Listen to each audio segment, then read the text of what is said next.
उन्होंने मुसलमानों के हित में किया।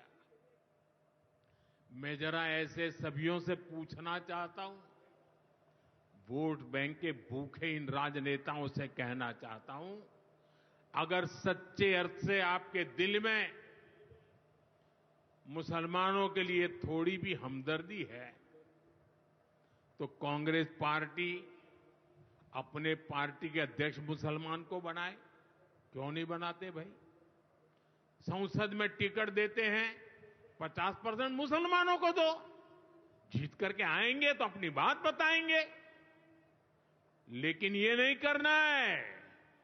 कांग्रेस में तो कुछ नहीं देना है। देश के नागरिकों के अधिकारों को छीनना और देना, इनकी नीयत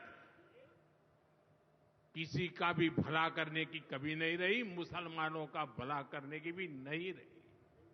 नरेंद्र मोदी ने वक्फ संशोधन का विरोध करने वाली जमात को पूरी तरह से एक्सपोज कर दिया है। दरअसल जो कहते हैं कि हम वक्फ संशोधन का इसलिए विरोध कर रहे हैं क्योंकि ये मुस्लिम विरोधी है, उनको बताना होगा। मुस्लिम के इतने बड़े शुभचिंतक हो तो दो ना 50% टिकट।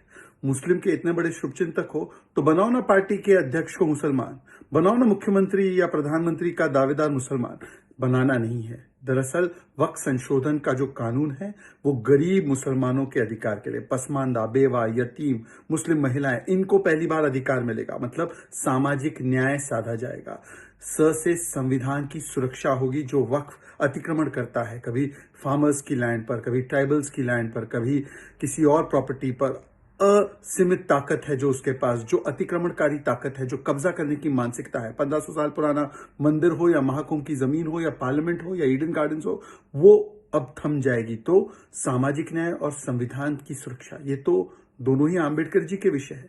मतलब आंबेडकर जी के पद चिन्हों पर चलते हुए वक्फ संशोधन को लाया गया है, परंतु मुस्लिम विरोधी बताते हुए वो लोग इसका विरोध कर रहे हैं जो दरअसल माफिया के साथ मिलकर इस लैंड को लूटना चाहते हैं।